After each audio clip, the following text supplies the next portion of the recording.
Today's social atmosphere is encouraging a generation of digitized amateurs. One needs to look no farther than the king of social spaces, Facebook. Friesen and Lowe argue that Facebook's primary function is connecting users' eyeballs with advertisers, that the user is at the center and where your teachers, if there are any, are your peers, and where items are liked and disliked goes underground. How can we only like what we see? This is not how life works. In addition, Friesen and Lowe state Facebook will never add a dislike button because that creates a divisive environment where people feel left out.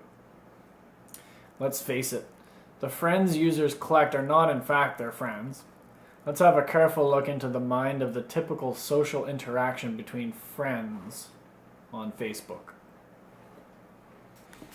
Here's an example of someone who has 545 friends. Her name is Gina.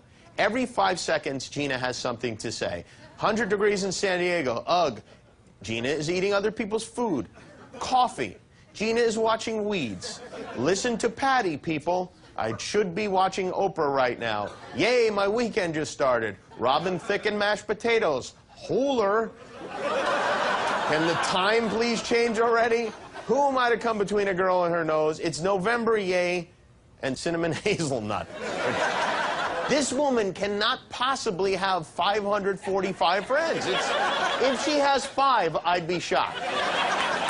So I say unfriend her, unfriend Gina, unfriend all the Ginas of the world. They're not your friends. Tonight I'm planning to launch a new holiday. 2 weeks from today, November 17th, will heretofore be known as National Unfriend Day.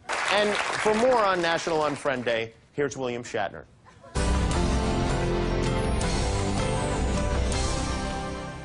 Hello, I'm William Shatner.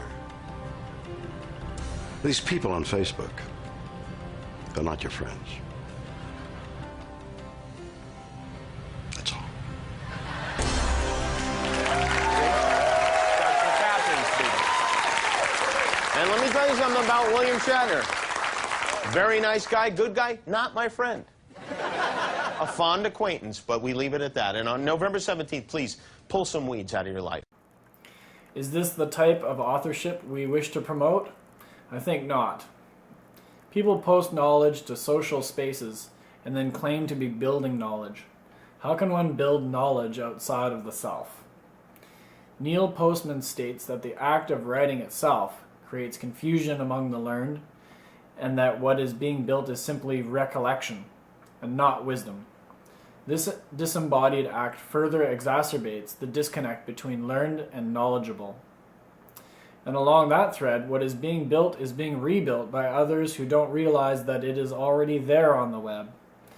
And then built again and again. It's a rehash of the same ideas occurring simultaneously across the jumble known as the World Wide Web. Let's look at one example of this phenomenon.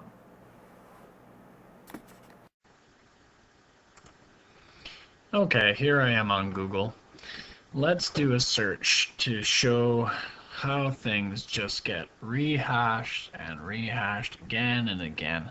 I'm going to type in a pretty popular video from about a year ago, the Ultimate Dog Tease. Let's see what we get when we do just a standard Google search. Oh, well, there it is, the Ultimate Dog Tease. It's pretty funny. If you haven't seen it, you should watch it. Let's see what the second hit is, Ultimate Dog Tease. The third is Ultimate Dog Tease. The fourth, well, that's Ultimate Dog Tease. The fifth is Ultimate Dog Tease. Well, number 6, Dog Wants a Kitten. Ultimate Dog Tease is back. Ultimate Dog Tease by Bormy.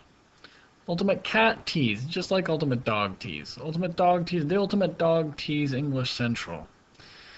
And I'm sure if I kept going on and on through all the different pages and pages by Google, I'd find more and more Ultimate Dog Tease. This example demonstrates clearly how the nature of the web as an authoring space is disorganized, to say the least. Even if we could find a social space where content seems somewhat valid, social software is predicated on micro-content. In the case of weblogs, for example, the unit of importance is the post, not the page. This is not knowledge. This is chaos. As described by Theodore Holm Nelson, the web is a world of fragile, ever-breaking one-way links, with no recognition of change or copyright, and no support for multiple versions or principled reuse. Fonts and glitz, rather than content connective structure, prevail. Such disorganization leads to an environment of mass confusion. Mohageg, for example, found that highly networked, non-hierarchical environments challenged participants and produced a negative effect on task performance. In the end, the web has effectively driven the self to the center. Through these social spaces, the individual is further glorified as the center of learning, when the reality is that the self is only a small part of the whole, which is better described as community, which is situated within the biome. One cannot separate self from community and earth, and if so, it is only a temporary removal.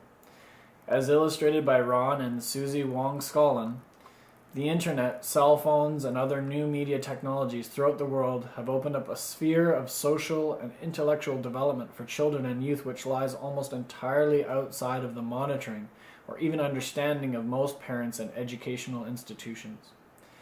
We feel that current family and educational practice has all but capitulated its traditional role of socializing and educating children, and that in a perhaps dangerous way, that role has been taken over by international corporate marketing and entertaining interests.